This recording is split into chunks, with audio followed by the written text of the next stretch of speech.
Well, could an ancient blueprint be the key to unlocking the mystery of what we've been seeing happen in America? With the help of our special guest, we're exploring the connection between a pattern that's thousands of years old and specific current events that have had a major impact on this nation. But before we get to that, join me around the table is April Simons. And is it not amazing how there are mysteries in the Word of God that now we're seeing and understanding in a way that we never have before? Oh my goodness, it's phenomenal. And I learned so much sitting right here in this chair. So thank you for having these guests. Well, thank you for being here. And it is amazing that sometimes we can have a guest and it's almost like you're in a Bible class. Yeah. And you get to learn. Right, exactly. Dorothy Newton, do you feel that way? Definitely. This is definitely a Bible class. And all I want to do is just listen and learn because, wow, he's amazing. And by the way, congratulations on a new grandson. Oh, thank you. So now we have a granddaughter and a grandson. Yes. How's he doing? Really Does he look just like you too? You know, he does.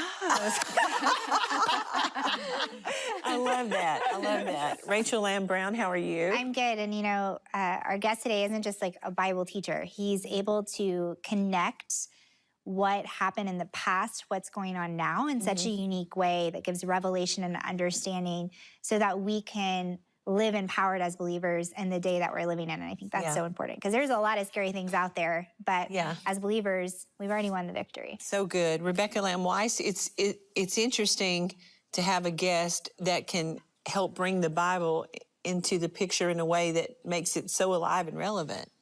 How he can bring the Word of God and apply it to the current events happening today, like to the T, to the detail. To the second. To the second. And it's because he, you know, you can talk to him about it on the show. He gets these downloads from the Holy Spirit. And these whole books come about, and they've been, I mean, they've had such a huge impact. So we're so thankful for everything this guest is doing. We sure are. Cindy Murdoch, how are you? Good, thank you. You and I talk about the honor that we have to sit here and learn every day. Oh my goodness. Who would have thought these two friends I know. from so many years ago? Oh my goodness. The girl that let me borrow her maternity clothes when I was pregnant the first time around. That's how far back we go. Humble beginnings, for sure.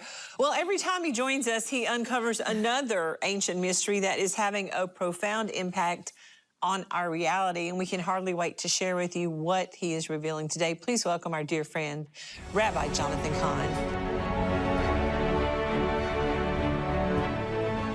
Great music. Hello. It sounds like prophetic music. Yeah, I want to get going. Good job, guys, on the music there as he was coming in. Well, you know, we're always so honored to have you here at the table. So glad to have you. Well, you know, his new book, The Josiah Manifesto, is another explosive revelation connecting what we're seeing today to ancient Israel. The key to understanding what we've experienced over the last few years starts with unlocking the power and purpose of Jubilee. And so for those watching today, Rabbi, what is Jubilee? And tell us about how the Josiah Manifesto came into being. Yeah, well, the Jubilee is, of course, every 50 years you have this restoration, and we all think of it as a good thing. Of course, it is a good thing. But there's another side to it, and that is that, you know, if you lost your land on the Jubilee, you get it back. But if you took somebody's land on the Jubilee, it's taken from you. So there's a restitution part also as well. And that's going to set the stage. I'll give a quick thing on that. You know, the Josiah Manifesto is kind of like a prophetic journey where you're getting all these mysteries and then they come together. And it begins on the island of Cuba because Fidel Castro was opening the island for 1 month to give freedom for Christians to have a celebration. That not amazing? Yeah, and so they asked me to come and open it up with the shofar and the Christian. At the end, it ended in Havana at Revolution Square, and Castro came. And the Lord opened the door for me to go into the presidential palace, and someone gave me a word before it even happened that was going to happen. So I was ready. Wow. So I went in the palace and I had 3 gifts to give him. One was a Bible, you know, and the other was a prophetic object, and another was a prophetic message that I wrote on a piece of paper. It ended up that determined the time, how much he would have left before he'd be taken from power, to the year, to the exact day, and to the exact hour. And it was all linked to this thing about the Jubilee. You know, it was all linked to that. So now this is going to go into America. This is now going to go into America. We've all been going through years of shaking, and there was something behind it. Could there be actually a mystery behind it? And what the Josiah Manifesto is saying is that what if God was giving us a revelation of where we are right now prophetically, what's coming, how to be ready for it. Not just the mysteries, but is there an answer? Is there a blueprint from the Bible, a template that God's pointing to now that we need to know to prevail, to stand for this hour? And what if, as you were alluding to, that behind these events, there's actually an ancient calendar that's giving what's going to happen when it happens, you know, and then where is it all leading? So it's all it's like all these mysteries, they're gonna lead together to give a key to what the answer is. So what's different from other books, and what is like other books is that these are the mysteries of what's happening. But what's different is about the last 100 pages are the manifesto about what's the blueprint, how do we live, how do we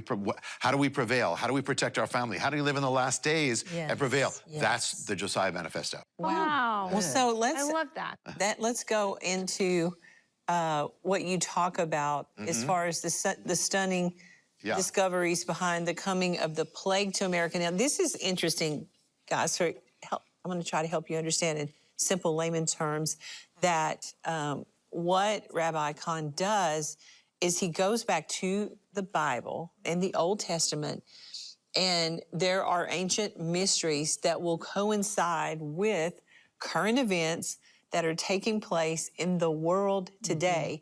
And what that says to me is that there is a divine entity that has not only created all of this, but I mean, that has a divine time clock, and that everything just fits together so perfectly that there's no doubt, number one, that there's a God who has a plan that is perfectly laid out. And the Bible even talked about that in the last days, that things would be revealed. Do you feel like this is part of that? I think so. Yeah, I think so. You know, where he says to Daniel, these are hidden up until the time of the end. Yeah, I believe so. Absolutely. And yeah, that's one of the things is that, listen, I was an atheist, you know, originally, you know, and it took me getting hit by a train, and it took me also by seeing that what the Bible said was going to be in the last days are coming true. And so absolutely. And you don't want to wait that long, folks. No. Just go ahead and say, Jesus, come in right now. I receive you. And don't go through what Rabbi Cahn did and have to go through being hit by a train. You don't need a train, no. Jews, it says, a lot of times it says Jewish people need strong signs. They need signs. I needed a train. So the thing is that, so when Jeremiah, prophet, he's looking over the valley of Hinnom where they killed their children. They were offering up their children as sacrifices. And he says, because of what you did to the children, judgment's going to come. You can't just do that to the children and not have a judgment come. And he says that one of the ways that it will come, he says, it says in the form in Hebrew of a dever gadol, which in Hebrew means a great plague. So that's one of the things. Now here's the thing. America began offering up its children, not with Roe versus Wade, but it was 1970. And that's when it began. So what happens if you go to the Jubilee of that, when everything gets undone or reversed? Takes you to the year 2020. Anything happen? The plague comes on America. So here we do this, we took life, and now life is taken. But the other thing is it goes more than that, because there was a day that abortion actually on demand began. It was in New York. It was when the bill came up in the New York legislature. It was January 20th, 1970. That was it. That was going to lead to Roe versus Wade. Go 50 years later. Did anything happen? The plague called COVID officially entered our soil on January 20th, 2020, 50 years to the exact date, the 50th anniversary. So what we did to the children comes back on the exact day. But it goes farther. Now, remember that's when it began.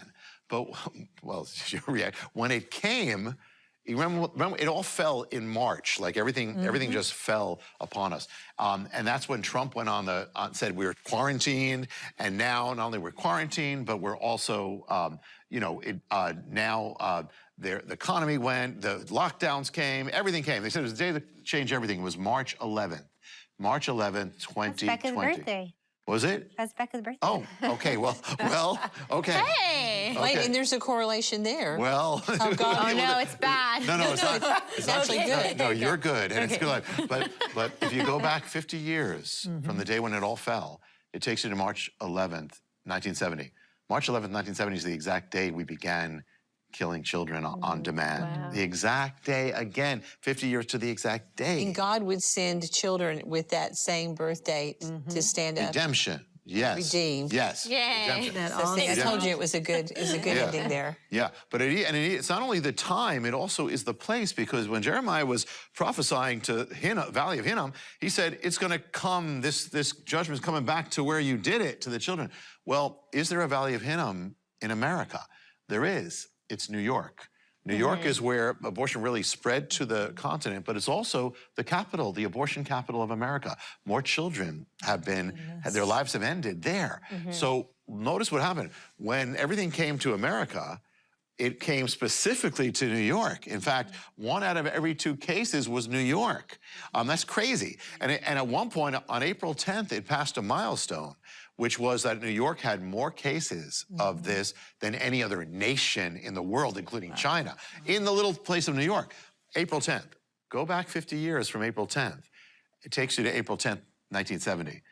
That's the date that abortion was legalized in New York. New York, again, 50 years to the exact day. You could not put this together. Nobody could put this together, but it's a fingerprint saying there's something very real going on. We've all been part of a mystery. My goodness. So the lockdowns. That was when everything came on March 11th. Yeah, with that. Yeah. But I was talking about the gates, that and the Valley of Hinnom. Yeah, well, Yeah. The Bible speaks about judgment coming to the gates. And the thing is that so it happens again and again. And it's interesting because what's the gate of America? New York, and so much, think of 9/11. New York, so much has come out of New York and so much has come to New York. But so New York was the place where abortion came not only to, but spread to America. Because in those first 3 years, 1970 to Roe, 73, people don't know this. Most abortions in America, the majority were performed in New York and then spread to America. So 50 years later, what happens? 50 years later, we have this plague. And the thing is that, where did it come from? Well, scientists just discovered that they looked at the markers of COVID, and the majority of cases in America came through the gate of New York, where we shed the blood of our children. And the thing is, that year in 1970, there was one other gate through which it came, and that other gate was Washington State. Okay, so 2 gates, west and east. 50 years later, there's 2 gates through which it comes to America. Wow. And it's New York and Washington State. And the very first case was Washington State, patient 0. And that was identified 50 years to the exact day that things began in New York. So it just, so if many people had COVID, I had COVID, but anybody who had COVID, it bore the marks of the 2 gates through which America shed its children's blood. In the book, you talk about the Jeremiah question. Well, that is that Jeremiah says that what you did with the children is going to correspond to what happens to the nation. It's going to match. And, it's interesting because Abraham Lincoln, when he was in the midst of the Civil War, he said something real prophetic. He said basically, this war is a judgment for what we did for slavery, for our hundreds of years of slavery. This is what we're doing. And he says, will it continue until every drop of blood that was shed by the lash will be matched by the blood of the sword of war? So the question in the book, I said, well, could it be, the numbers, could there be a matching? And so I looked at it, and how many children were killed in those first 3 years from it entered 1970 to Roe versus Wade? The answer is, and this is the CDC, is 1.3 million children. 1.3 million children. Wow. When you go 50 years later, you have another 3-year period, which is this pandemic, the plague. Another 3-year period. How many Americans died? The answer is 1.3 million, the exact number that matches the children. Wow. The exact number. Wow. The exact number. I know you talk about the January 6th on Capitol Hill. Yeah. So let's go into that, and then it will lead into some of these other things we want to know. Yeah. Well, okay. That you guys remember when I was here and we spoke about the paradigm, that there's this mystery behind the leaders. It was a book I wrote in 2017, but things have come true since, and that's I put it in the Josiah Manifesto, and that is that behind the leaders of our day, there's actually a prototype that they actually are all following these figures in the Bible, these prototype people. And the one for Donald Trump, and this is not political, we're just talking, the one for Donald Trump is Jehu. Jehu was a guy who was raised up at a time when the nation was falling away from God, and this unlikely guy, he's not a politician, he's a fighter, gets raised up, and it says that he was wild, He was unpredictable. You never knew what he was going to say next, or And never he drove his car fast. he drove. Well, it says that there's an expression saying he drives like Jehu. That comes from this Bible. Yeah. Because it says Jehu. So Jehu begins a race to the throne, and he gets on a chariot, and the guy sees him from the distance, and they say, "Well, who is he?" He says, "I don't know who it is, but he's driving like a madman. It's Jehu." So he begins a race, and it's an insane race. So Trump begins a race and it's crazy and insane. And the thing is, I said, Jehu you don't know where Jehu's at with God, but he's used of God. Yes, Well, and the prophet, even when God spoke to the prophet Yes. to anoint him, That's right. like no one could believe that he would be chosen. Even the prophet was afraid to go in That's because right. Jehu was so unpredictable. That's totally right. Yeah, Yeah. that's totally, and that is that he was afraid. He gave the word and then ran. Because Jehu's so wild. That's You don't know what he's going to do. And do we have to say anything? I believe that in the ancient Hebrew it says that Jehu had a Twitter account, but I'm not going into that. So the thing is that Jehu begins and so he begins this race. So Trump begins this race, and on the way to the throne, Jehu makes an alliance with the religious conservatives of the land. So look what happened with Trump.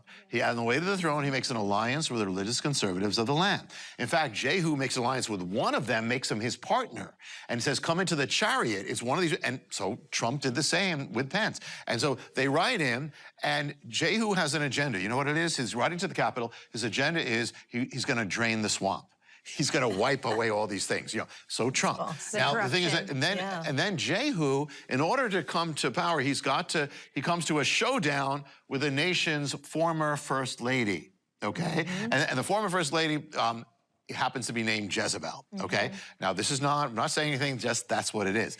So they come. But Jezebel is for Baal worship, which is the offering of children. But the paradigm from the Bible said that the Jehu was going to win. The Bible, Jezebel is on the stage for 22 years with her husband. On her own, 14 years, the exact same time. Okay, so now when Jehu comes to the capital city, he sees the temple of Baal, and that's where they're offering up children, and he has it destroyed. So when Jehu rises, the temple of Baal comes down. Okay. Now, when Trump, and again, this is not, it doesn't matter what you think about Trump one way, it's simply this is what it is. When Trump begins his rise, 2015 summer, turns out there was a temple of Baal that still existed in the world for ancient times, in Syria. He begins his rise, that same summer, that temple of Baal falls to the ground, okay? So now there's something here, because there was something in what I wrote in the paradigm in 2017, but that came true after, and so I put it in the Josiah Manifesto, and that is January 6th. There's actually a template, and that is this. In the Bible, at one point, Jehu calls for people to come to the capital city. So they come to the capital city. They gather around. They end up gathering around a great Capitol building. So Trump and the people gather around the Capitol building. This is not condoning anything. It's just revealing. So they do that. Then, in the template from the Bible, the people of Jehu, who are stationed outside the Capitol building, storm the building while there are proceedings going on. Okay. Now, of course, I don't have to fill in the blanks, But the thing, and it's not that Trump is looking at the Bible and looking at the Hebrew and saying, "Let's match this up." And the other thing was, at the end of that week, when that all happened, the Capitol Police announced how many people they had arrested on site for that Capitol siege. And they made headlines. They said, "We have arrested 80 people, 80 people, 80 people." Go into the Bible, you'll see Hebrew about Jehu there, and it'll say the word shmonim ish. And it says how many people went in, and the Hebrew is the English for 80 people. Wow. The exact same thing. So at the beginning of that week, there was a new Congress that was initiated, and there was a prayer that initiated it. And the prayer that initiated it was, for the first time, person prayed in the name of a pagan god. And it was dedicated, the Congress was dedicated in the name of Brahma, which is a pagan god. So that really set the stage. And by the way, the one who prayed that prayer is the same one who I put in the paradigm, who gave that speech they threw her down. I mean, it's okay. But so that kind of said that, so there's something spiritual going on in all these things. But the paradigm of this with Jehu and the Temple of Baal may also give us signs of what's going to happen with the next election and things, but we can't go there. Why do you feel like it's repeating, and what lesson are we learning from it? Okay, that's great. The Bible says that these things that are in the Bible about Israel are actually for our edification. They are examples to us. So things repeat, but also it gives clarity to where things are at. So are we going to know what's going to happen next? Well, I won't go so detailed in the political realm, but there are implications about what happens next. But the thing is that it gives us clarity about the issues, like what, okay, where's God in these things, and also it tells us God is in charge. Yes. You can't put him out. We have a culture that's trying to push God out of everything, and this is saying, no, you can't do that. No, he is still in charge of everything, and he is in charge of the timetable. The time.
Of our nation, the time of our lives, and that's why we got to get right with God, each of us. So, okay, you're a serious object. Okay, what happens is when this is all coming, like when Trump is running, they're about to have the election. A mysterious object appears in New York City, and you know what the object is? And I was there. I went down there to film it. I mean, because they erected the Arch of Baal in New York City, and it was a replica of the temple that fell when Trump began his rise. Wow. The Temple of Baal. It was from there. So it was right there. They had a ceremony. It was on the City Hall. They played music. They had a sign that said Temple of Baal, and it was yes. No we filmed York's it. It was there. What they are. And so it's kind of it's a war. There's a spiritual war. When you speak of that, Rachel, there's a spiritual war going on. There are, when I wrote The Return of Gods, I spoke of the spirits like Baal. There is a war between life and death, And so in the Bible, it was Jehu and the Temple of Baal. Even the political realm is part of this war, because later on, Trump would, and again, it doesn't matter what someone feels about Trump, but according to the paradigm, Jehu was the one who pulls down the Temple of Baal. So the thing is, what's the modern day Temple of Baal that allowed for all the killing of the children? Roe versus Wade. So it's telling you that Trump is going to be instrumental in pulling down Roe versus Wade, which he was. And again, didn't matter whether he knew it or not, he did. Now, remember when he appointed the Supreme Court justices? That's what did it. Yeah. The second one was Kavanaugh. Remember, all hell broke loose. Be quiet, because it was this issue. That was the spiritual thing going on about life. Now, if you didn't know that, when you ask about these signs, you would know it, because if you looked outside the Capitol building, that a mysterious object appears just when they're having those hearings. And you know what the object is? The Arch of Baal appears on the National Mall in front of the Capitol building, which is saying this is a battle between God and Baal about life and death. Okay, so even in the middle of all the chaos, what happened with Roe v. Wade and the Josiah manifesto? I mean, so while all this was happening, well, it looked like everything was going crazy, something else was happening. And that is that Roe versus Wade actually didn't begin in 1973, it began in 1970. That's when the case began. And so the jubilee of that was 2020, when the plague and all COVID and all that. But the thing is that when you look at that, Roe versus Wade was sent to the Supreme Court in the summer of 1970. Okay, go to the Jubilee. The Jubilee takes you to the summer of 2020. Anything happen? The summer of 2020, another case is sent to the Supreme Court, which is Dobbs versus Jackson, which is actually going to undo Roe versus Wade. But it's going to follow the exact pattern of Roe versus Wade, because God, Jubilee is about God also nullifies what was done. Yes. So this case is going to follow it exactly. Example, Roe versus Wade was taken up by the court in 1971 May. Okay, go to the Jubilee. It's May 2021. That's when this other case was taken up by the courts in the Jubilee of Roe versus Wade. Then Roe versus Wade was heard before the Supreme Court in December of 71. What's the Jubilee? December of 2021. That's when the other case is taken up. So everything, and you know, remember the leak? Remember when the case was leaked, right? Right. Well, if you go back 50 years, guess what? Roe versus Wade was leaked. And just before it was. So everything follows exactly, the redemption follows exactly according to the Bible. Wow. And so I want to get in, who is the child of the Nile? The very first war on children was Egypt, when they threw their children into threw the Hebrew children into the Nile. And Moses survived. The one Hebrew baby who survives, and he's going down the Nile. But he's the one who's going to grow up, and he's going to break the power that brought death to the children. Yes. He's going to break that power. And even when you look at it, when you look at the plagues of Egypt, how do they start? With blood. The Nile turns to blood. That's where they were killing children. What's the last one? The death of the children of Egypt. So could America have a child of the Nile? Well, one born under the slaughter, yet who will end up being instrumental in overturning it? Well, we do. And it was Amy Barrett. She would grow up to go to the court. She's the first Supreme Court justice who was born when it was legal to kill children. She's brought to the court by the American Jehu. So you get all these things coming together. She's the last vote. She would cast the deciding vote that would overturn that. Ooh. And when would she do it? In her year of Jubilee. That's amazing. In her year of Jubilee. Oh, wow. That's when she'd do it. Quickly, we didn't talk about the connection between Roe v. Wade and the book of Leviticus in the Bible. The book of Leviticus is what gives you the exact mathematical countdown for these events. And so it says, well, how long is it going to be until, remember, Jubilee undoes, reverses, nullifies. How long? Well, you count, it says 7 times 7 years, and you do that, 49th year. That next year is the year of Jubilee. When you turn 50, you've closed your year of Jubilee. But that's it. So when is it? When was the year of Jubilee for Roe versus Wade? Well, it began January 22nd, 2022, ended January 22nd, 2023.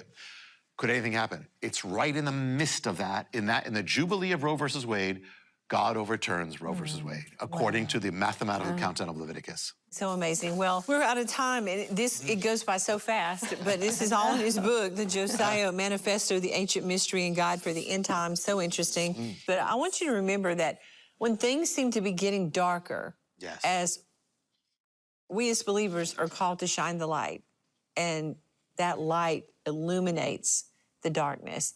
And God has empowered you to live in this day and time to be a bold voice of righteousness and light. And if you're watching today and you want to walk in a new level of righteousness to change lives in this generation, because it's no accident that we're all sitting here, and God has specific purpose for you to accomplish.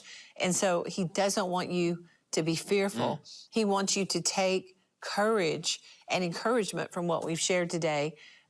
There's some of you you've been dealing with some fear and anxiety, and that's why that prayer line number is on the screen. We would love to pray with you, encourage you. The most important decision you could ever make is to invite Jesus into your heart. And I'm telling you, all you have to say is, Jesus, I need you. Come into my heart today. I mean, there are other prayers we can pray. We've prayed them all, but I mean, sometimes just that simple calling out his name and saying, I need you. He will meet you exactly where you are. I want to thank Rabbi Cahn for joining us at the table. Again, be sure to pick up a copy of his new book, The Josiah Manifesto. It's available now, and for more, you can visit him online at hopeoftheworld.org. If you're inspired by today's Table Talk, let us know. You can leave us a comment on Facebook, Instagram, Twitter, or YouTube. We always love hearing from you. Thank you so much for watching. Dorothy, you've been quiet over there. Woo! Is this good? April? This is so good. Amazing. Rachel? Amazing. And Rebecca? I am. There's nothing else to say.